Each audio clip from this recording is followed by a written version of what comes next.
Welcome, everybody, to this episode of The Deep Cut here on the Outlaw Nation channel. I am so excited today to welcome my guest to the show. She is a British actress who has been making quite a name for herself in the last few years. You've seen her as Emma Garland in The Halcyon.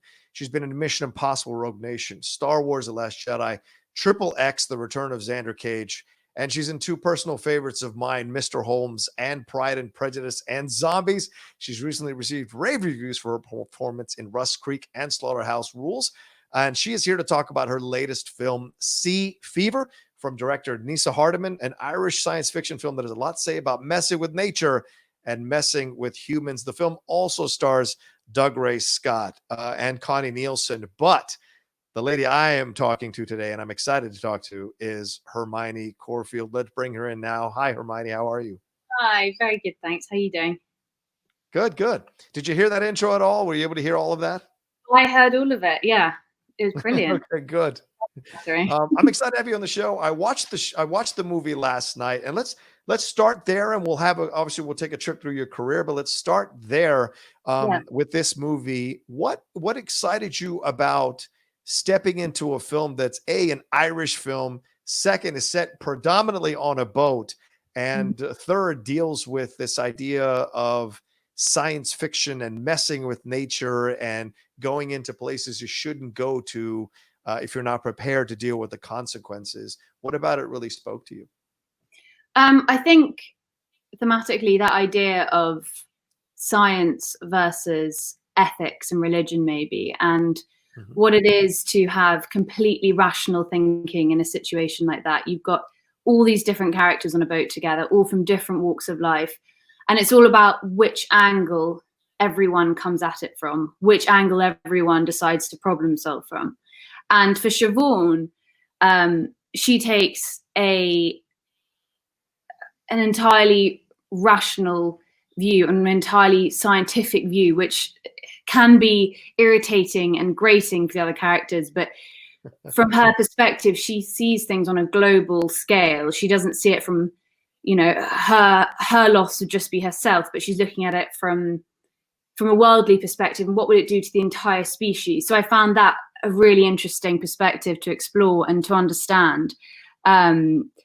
And also, as you said, we were shooting the entire thing on a boat. So we started off, we did do quite a lot of external boat stuff, and then we were really on a boat, and we had issues with seasickness and smells and climbing up and off the boat. We had quite a few hair-raising moments trying to climb off the boat, but the tide had gone up or down. And the interior of the boat was actually done in a studio, so it was done exactly to scale of what the interior of a boat would be. So it was still claustrophobic and difficult to move around, and you really were in each other's space a lot of the time. And you could go from the place where we sat and ate and cooked straight through to where the cabins were, and from there through to the showers. So you could really move around the set like it was a boat. Wow. So were there any moments of actual over the side of the boat just throwing up or dealing with that with the seasickness, or were y'all just kind of keeping it together the whole time and relying on each other to keep each other level? Some people were definitely suffering with seasickness. The first few days I did think, thank God we are not doing this for 9 weeks or however long sea, because I think we would have had a sense of humour failure. I think originally they had planned on us all being on the boat for the whole time, which would have been nice bonding wise, but I think realistically it would have ended badly. It was Those would have definitely been some interesting smells as well if you're there 9 weeks on a boat with a bunch of guys like that. Sure. We had people who actually owned the boat on the boat with us, a brother and sister from Ireland and the West Coast, and they had 3 men also working on board who were Russian, and they didn't speak any English, and they would sit quite a lot of the time down in the kind of the small area where you'd eat. And the only word they knew was piss piss, and piss piss is where you pee off the side of the boat. So that was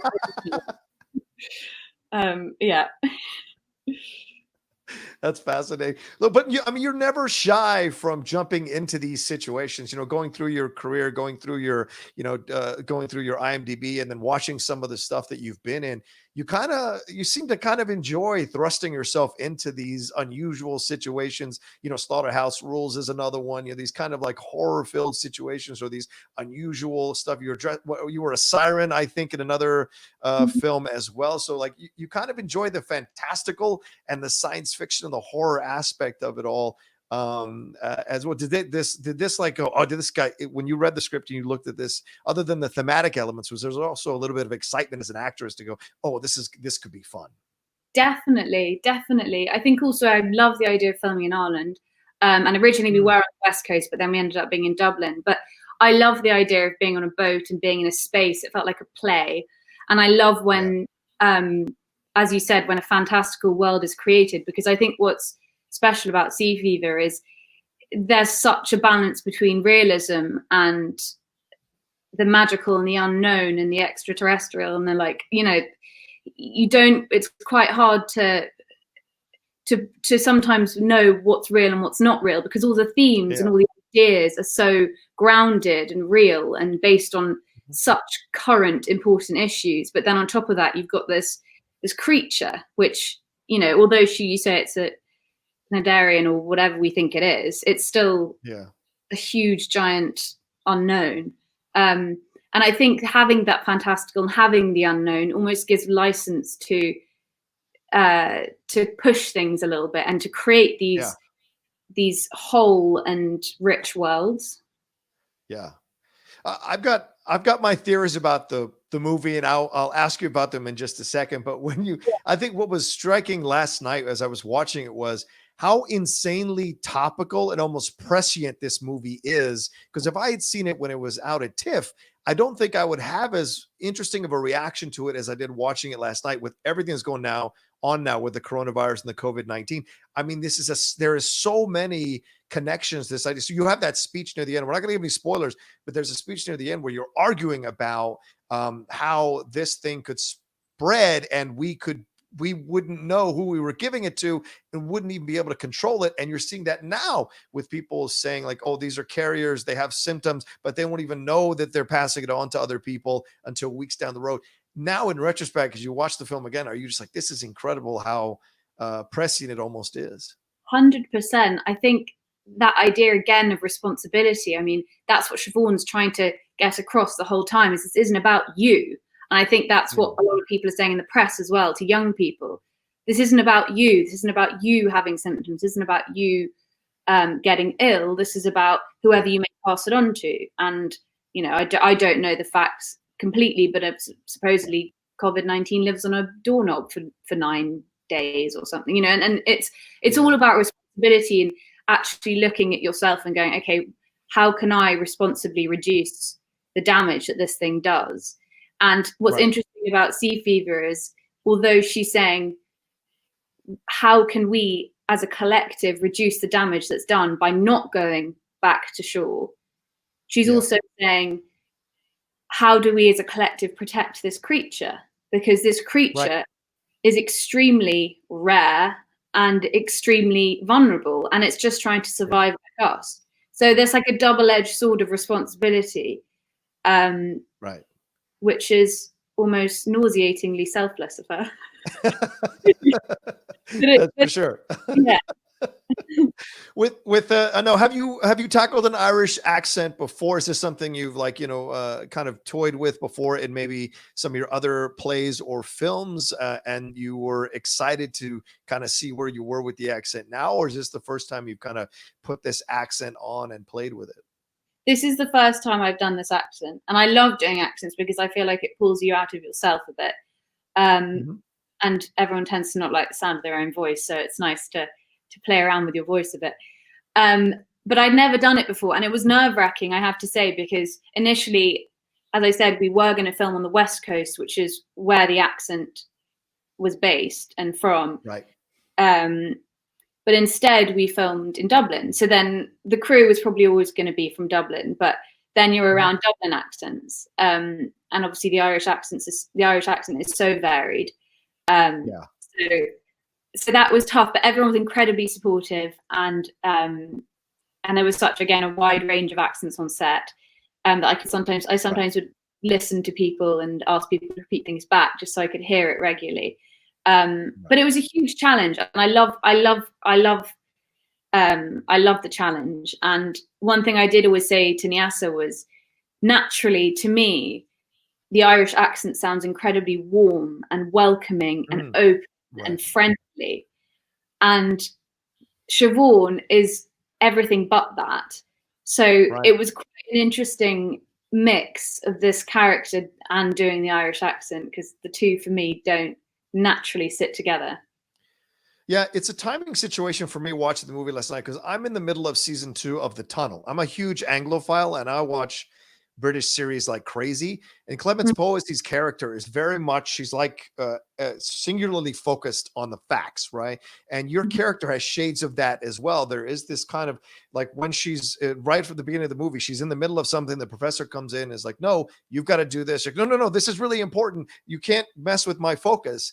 But she's thrust along into these situations and thrown into these with people who don't have that kind of perception of how to do things. So it's such an interesting thing to stand out, and you wear that bright red jacket that makes you stand out even more from everyone else. How conscious were you in creating this character? Like, how much work did you do in building the perception and the point of view and the approach that this character has to every situation she finds herself in as the film progresses?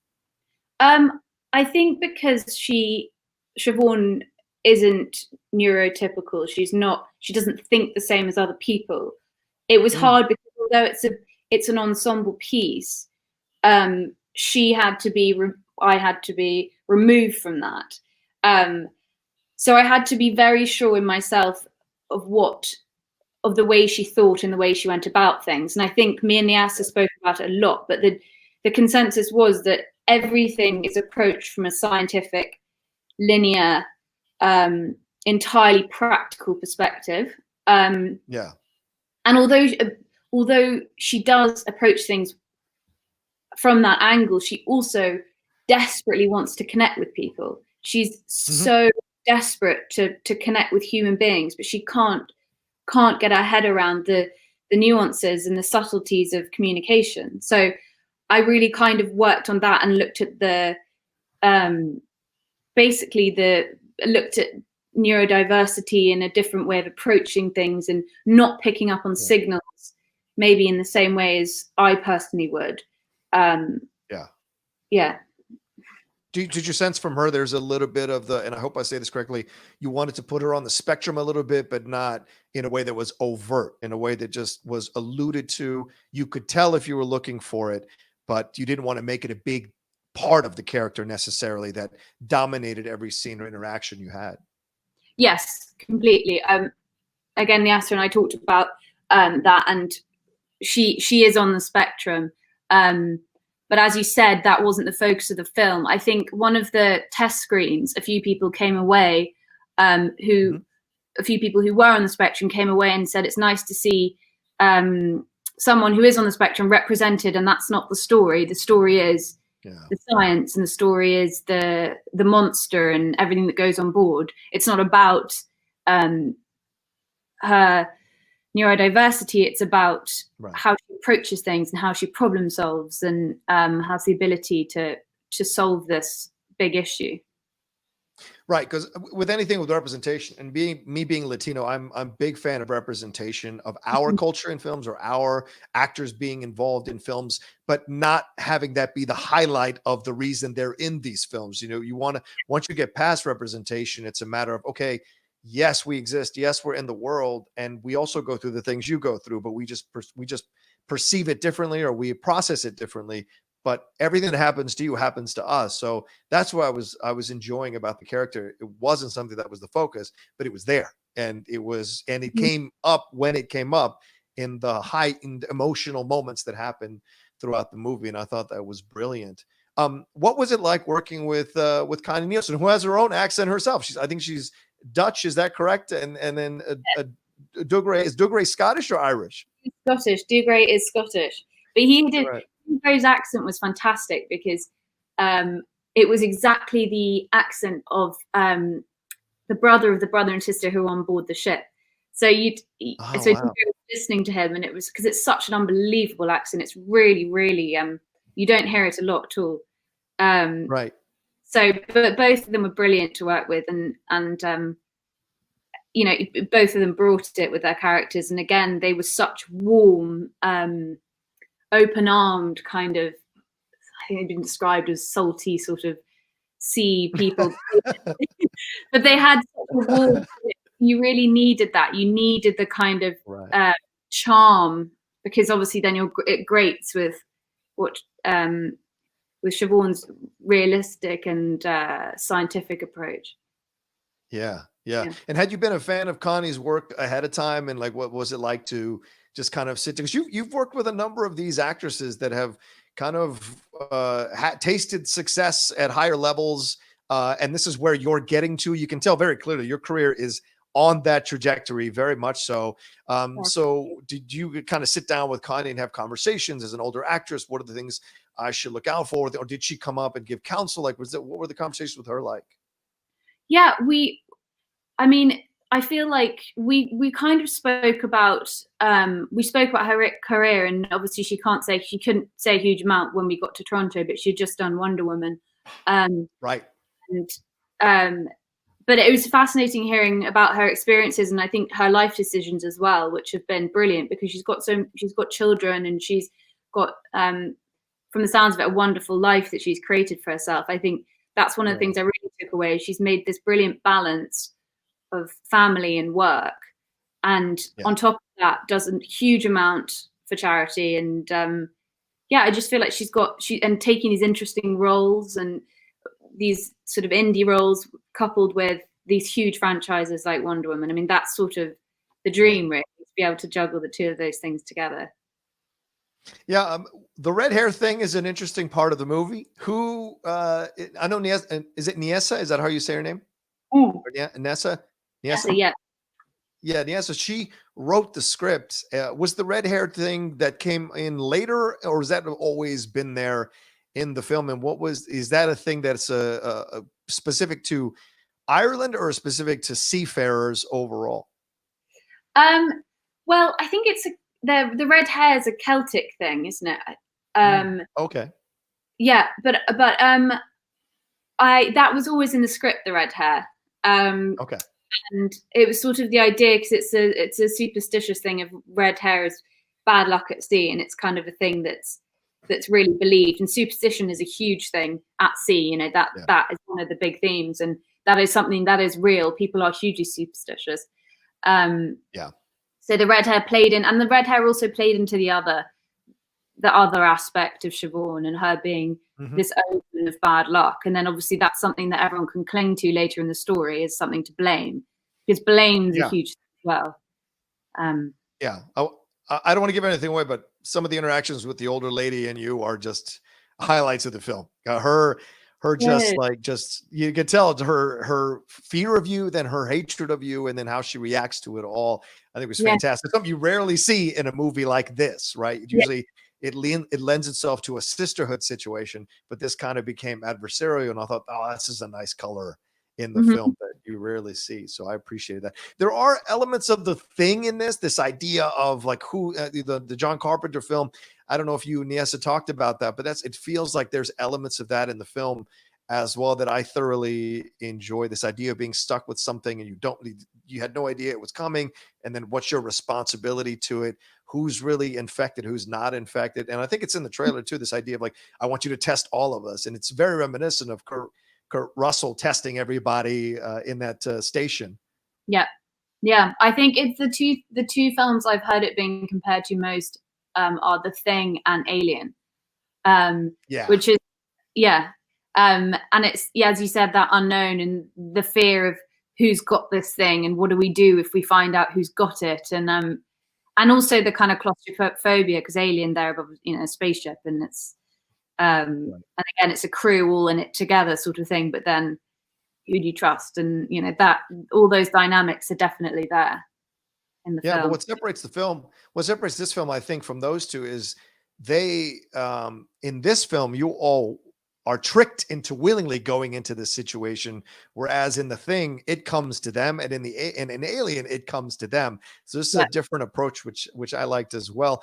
Neasa Hardiman is a fantastic director, such a pedigree with her time, both in documentaries and TV shows. We just burned through Happy Valley in like a weekend. Such a fantastic series. She directed 2 of those episodes as well. What was your relationship with her before the film, and what was the process like for you guys working on the character of Siobhán, and what the film was going to say? So, once I knew I was doing the film, we immediately started talking about books that would be helpful, and talking about how we both perceived Siobhán and her morals and her outlook. And as I said, she recommended books including Neurotribes. I then read them, and then we came back and had a big discussion, and that's kind of continued in our relationship after we finished the film. She's given me like 3 books on directing and editing and interested in as well. And then we kind of discussed it, and then I did work. I went off and worked on my accent, and then we got back together again, and I came, I think, about 2 weeks before we started filming, so we could rehearse and talk about our ideas again. And then really we just jumped into it.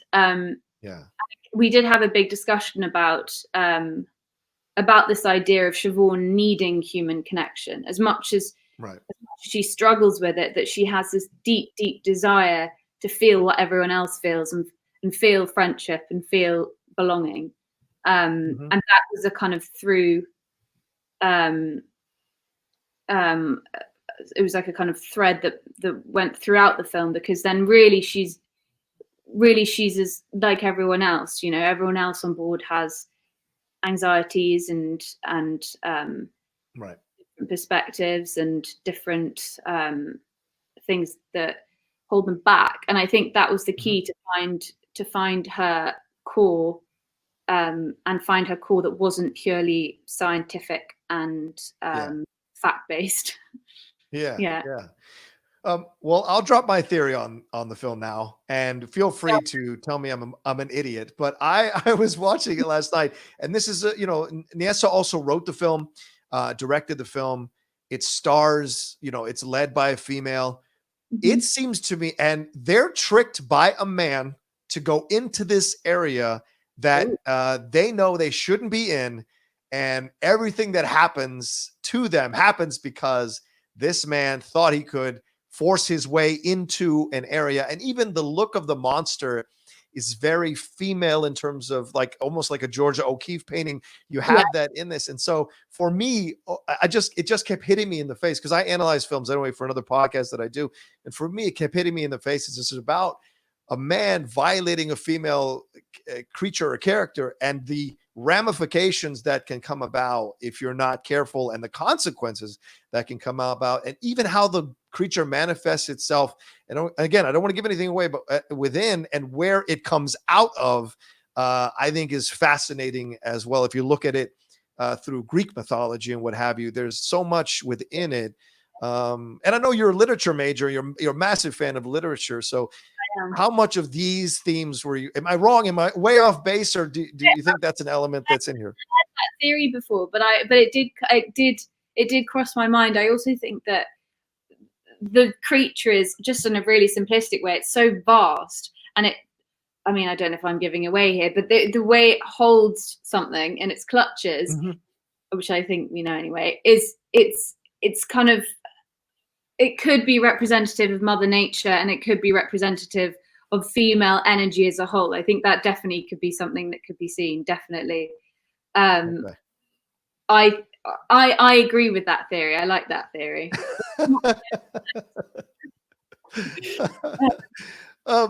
So what do you want people to take away from the movie, or what do you hope the movie accomplishes for people who are watching it?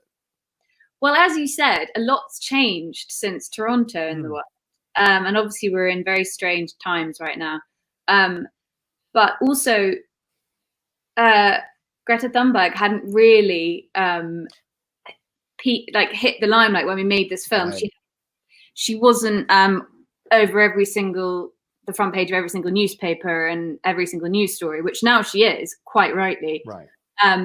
So originally, what I wanted was people to watch the film and really reflect on responsibility in terms of the environment, responsibility in terms of viewing things as a collective as opposed to just simply for yourself, and also to reflect on, as I said before, magical thinking versus science and the marriage of the two, which is, I know, something Neasa was trying to do and really did do, I think, and how those two are equally important, because you can't have one without the other, and that's where the balance of human existence kind of sits.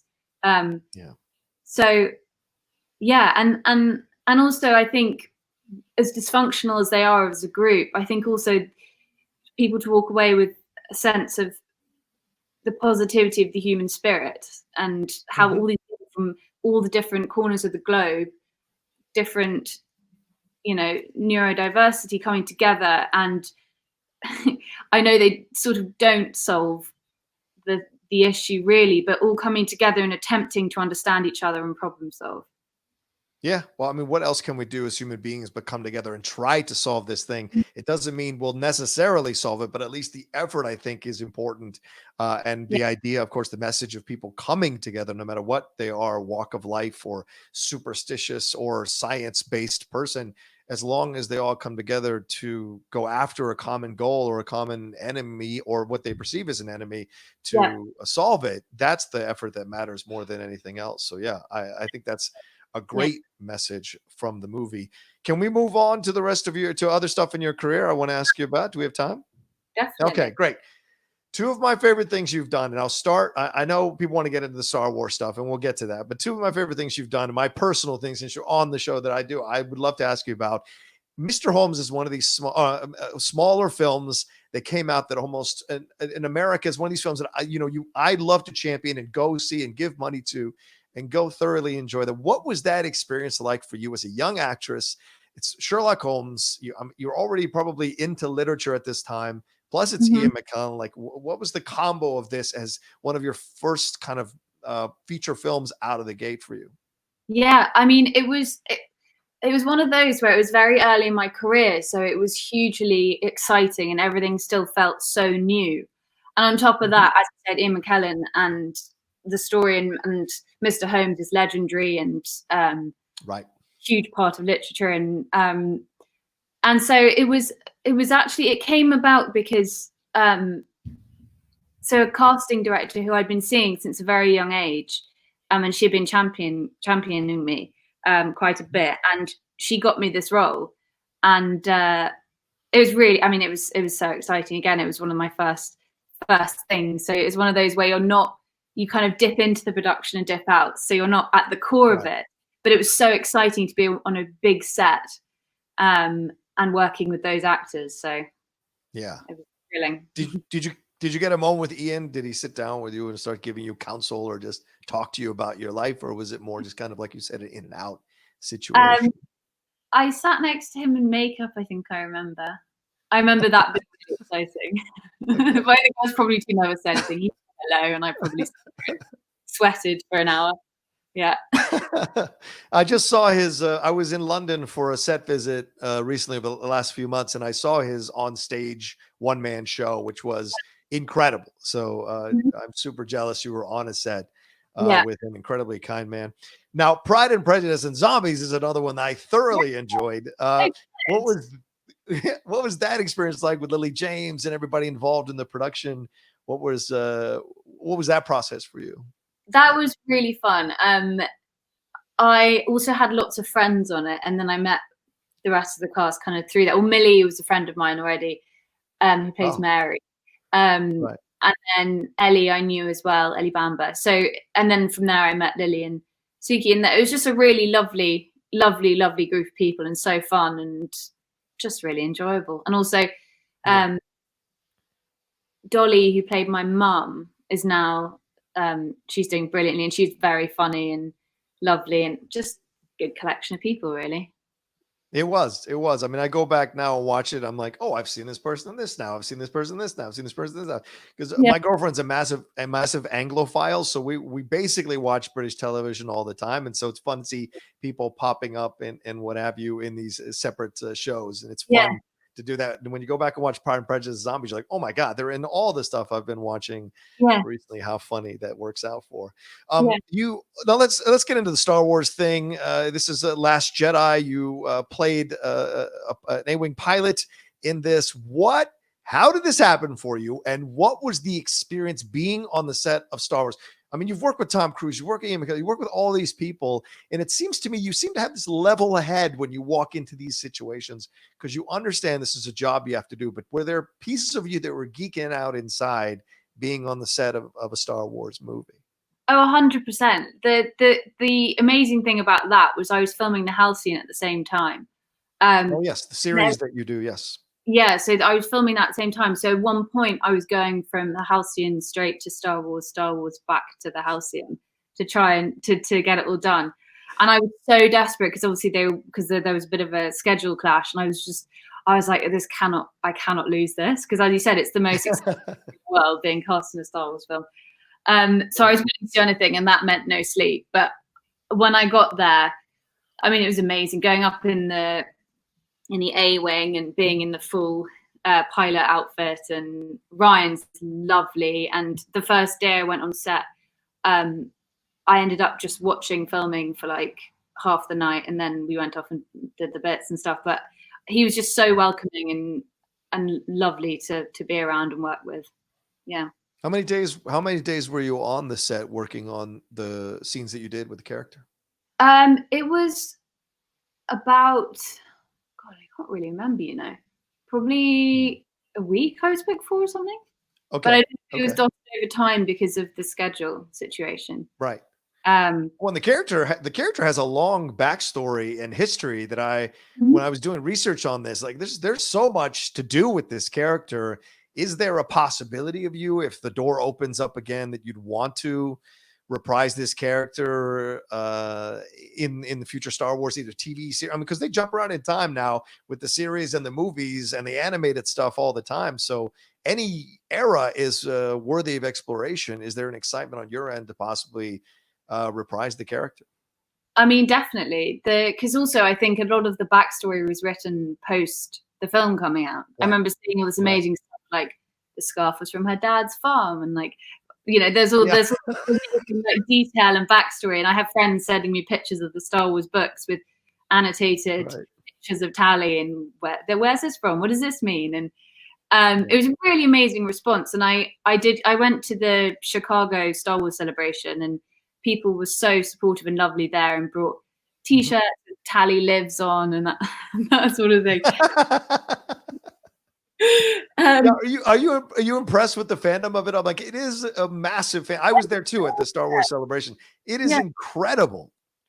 it's amazing. It's amazing, and it's such a strong community of fans. I've never seen anything like it, probably because it's the biggest franchise ever. But there is such a strong fandom. It's so impressive, and everyone cares so much, which is Yeah. amazing then to be part of and feel like you're then part of this collective and network. Yeah. You seem to have a very good relationship with fandom and celebrity, because as I've read numerous interviews with you doing research for our conversation, like you're not overwhelmed by the fact that there are 10 Instagram accounts or 8 Twitter accounts or Facebook groups dedicated to you and pursuing your career. You seem to be very relaxed about where another actress might be scared or upset or unsettled by it. You seem to just kind of roll with it and flow with it. Do you just have a perspective about this is a little bit different because you've been, kind of involved with modeling and acting since a young age, and you just have a different point of view? Or is it the fact that your parents have experienced this to a degree as well? Like, is that part of the thing that kind of levels you and keeps you centered? No, my dad wouldn't think of anything worse than being in the limelight. And insurance. My mom, she's in menswear, and Right. to a degree, she does interviews and that sort of thing because her business is brilliant. She does charity and there's all different aspects to her business. She's the only female on Jermyn Street, so that's the angle people tend to take with it as well. But for me, I don't really know what it is. I think I'm quite blinkers on in my approach to work. When I've done a film, I always think I always want to explore another character and do better and keep sort of bettering myself. And I think so with people being starting Instagram accounts or Facebook accounts, it's hugely flattering, and I'm massively grateful for any kind of support. But I think when you're focused on your work over the kind of response and over the product, as it were, it's easier to be blinkered and easier to not let the other things kind of distract you, as it were. Right. Well, I think I don't know if I'm speaking out of turn, but it seems to be the British approach to that is just like, just get on with it. You've got a job to do. You've got, you're trained in this way to do the job. Once you get done with that job, the next job you hope is coming, and then you start focusing on that job. It's very much I wouldn't say blue collar necessarily, but a workman-like approach to it, while also respecting the craft and finding the nuances within creating these characters, which, it just kind of radiates. And when you see it happening, it's great. And are you aware, like, are you feeling like there's this kind of push for you ascending step by step, piece by piece, as you do these films and these roles you're taking? Do you see that there's more interest being generated, more buzz generated around your name? Is your agent kind of getting you into bigger and bigger doors, so opportunities are starting to present themselves for you at this point? Yeah, it's interesting. I think it's a combination of things, because the bigger franchises like Star Wars and Mission Impossible opened a number of doors because so many people see those films and so many people love those films. But then the smaller roles, the bigger roles, the main roles in indies like Russ Creek, like Seafeed, have proven my ability, if that makes sense. It's kind of, because when you are playing a lead, you have to carry a film, obviously. So there's a huge amount of pressure and a huge amount of work to be done. And I think that those kind of prove what you can do, prove your stamina. To more of a degree. Yeah. No, I don't disagree with you. I think that's absolutely correct. People want to see what you could do. I mean, it's no different than directors. Bryan Johnson doing the smaller films gets handed Last Jedi, or earns the chance to direct Last Jedi. Same thing, you showing how you can carry these smaller films, do Russ Creek with that Kentucky accent, doing the things that you're doing there. And then something like Sea Fever with that and carrying that, you're like, okay, I can put the shoulders of our franchise on this actress's her shoulders. We can put the franchise on her shoulders. Are you into any of the geeky stuff? Right? I know you're a literature junkie, but are you into any of the nerdy geeky stuff? Is there a character, a superhero character that you'd like to play, or anything in the nerd sphere that kind of interests you? Like, are you banging on the doors for Fantastic Beasts? Like, is there anything superhero or fantasy wise that you'd love to be involved in? I mean, I'm a huge Harry Potter fan. Okay. But I think every single English person is, just in terms of Fantastic Beasts. I mean, I'd love to be involved in something like that, Fantastic Beasts. Star Wars, I've always loved as well and grown up with. So that was a huge thing, being involved in that. And it's a world I'd love to be involved in again. So, yeah. And then I really appreciate the Marvel universe, and I'd love to be involved in that. I'm not sure in what capacity I would, but I would love, that's something I'd also love to do. Yeah. I think we could see you in a superhero film. I think it would work. I think we see them now kind of gravitating toward more and more approaches to the superhero genre that can be art house, like you could argue Joker is, or Logan was a Western, so there's approaches here that could open the door. Certainly there are characters that are involved in from the UK that could be involved in this, of course, Captain Britain, what have you. There's all kinds of stuff you can play with there, certainly. So we'll see. What are your influences as an actress now at this stage in your career? Who is someone that you really look towards and follow and kind of like want to pattern your career around? Obviously making your own way, but is there Yeah. someone that kind of influences you?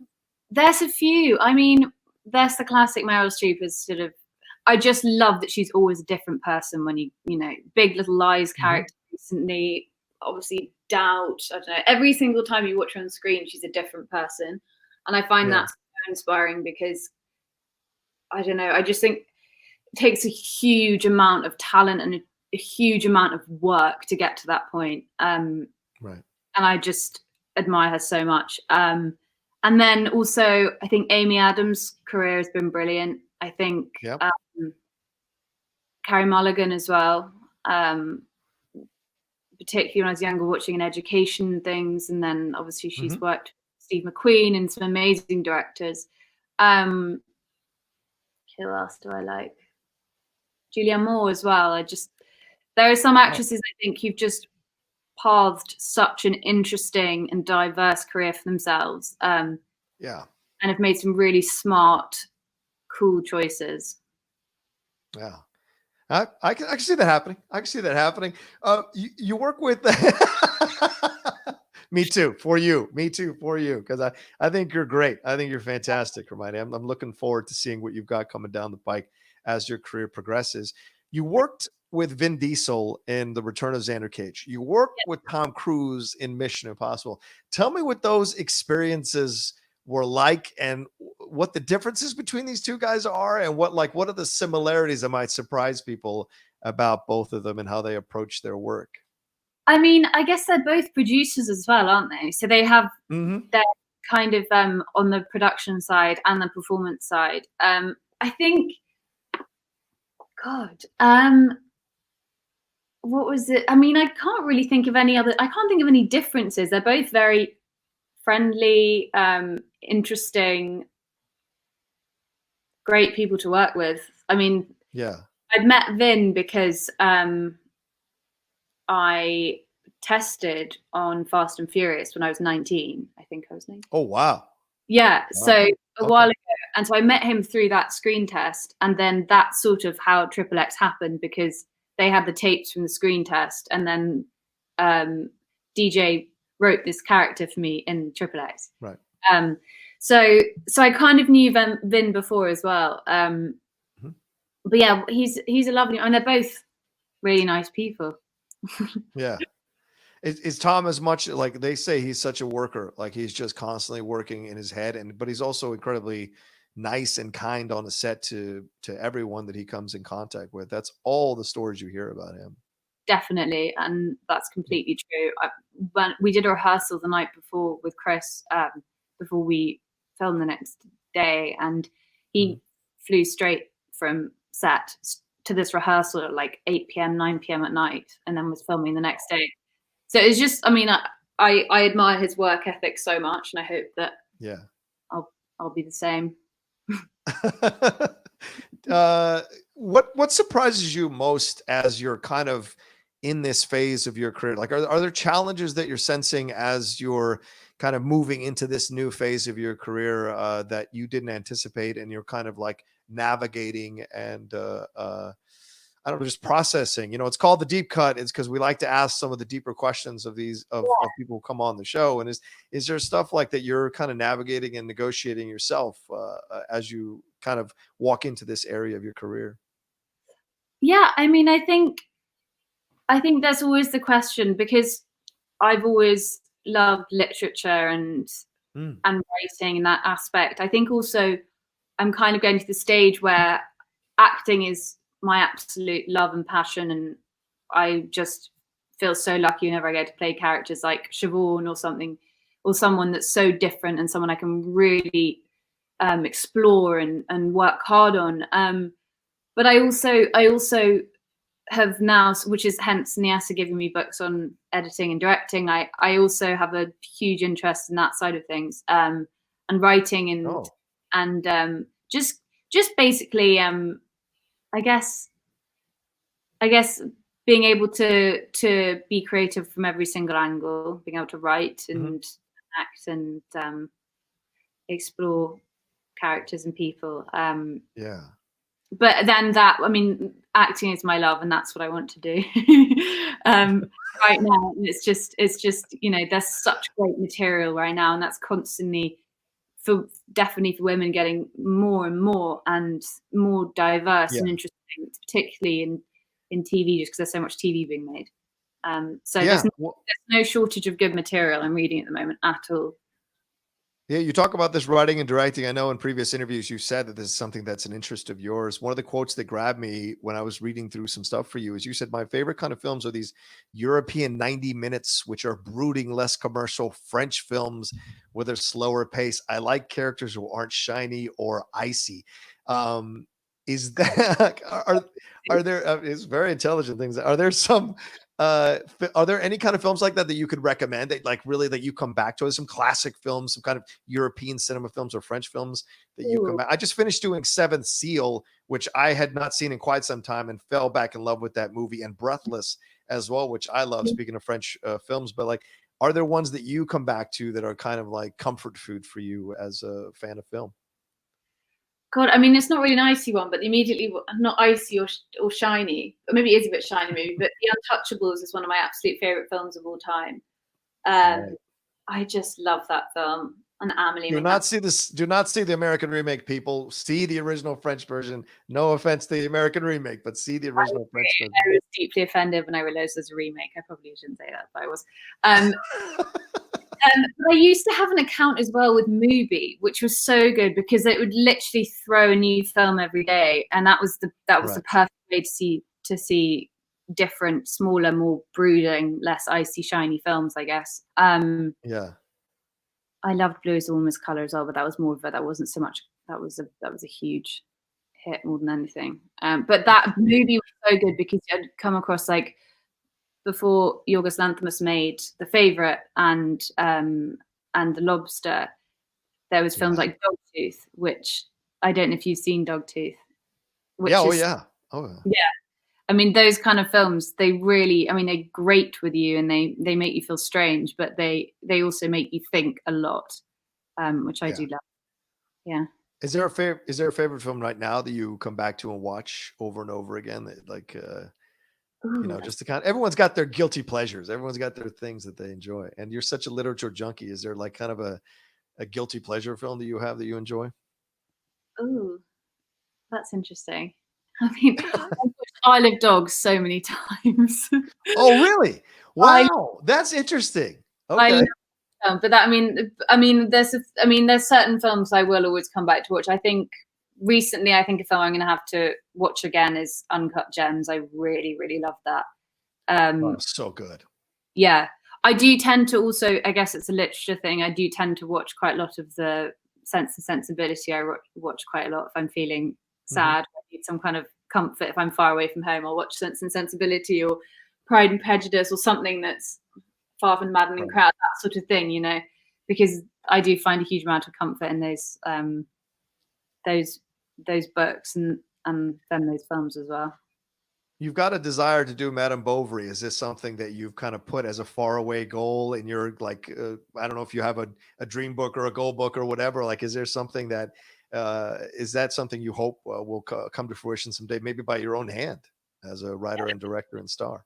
I think I'd love to play a kind of such a famous figure in literature as Madame Bovary is. I mean, I think Miss Julie the play falls under that same category of the sort of unhinged woman, and I think, even like a Virginia Woolf or Sylvia Plath. I know one of her poems or Virginia Woolf's books, Mrs. Dalloway. I mean, she's a woman that is. She on the surface appears normal and going about her life, but there's so much more going on underneath the surface. And I think literature does that so well, and being able to translate that to film is probably extremely difficult, but interesting and a challenge, definitely. Did you see the new Emma, the one that dropped recently? I need to see that. Okay. No, I'm excited, really excited to see that. I interviewed Johnny Flynn for this show. We sat down and talked for an hour, and I thought that was one of the best, if not the best, interpretations that I've ever seen. That has modern allusions, but still very firmly planted in the time period with which Jane Austen wrote it. But yeah, that's one I would highly recommend. I'm really excited to see that. I think also when you approach those books now, because they have been done so often and right, and in so many different ways, I think you do have to come at it from an interesting, different angle, which I've heard that film 100% does. right.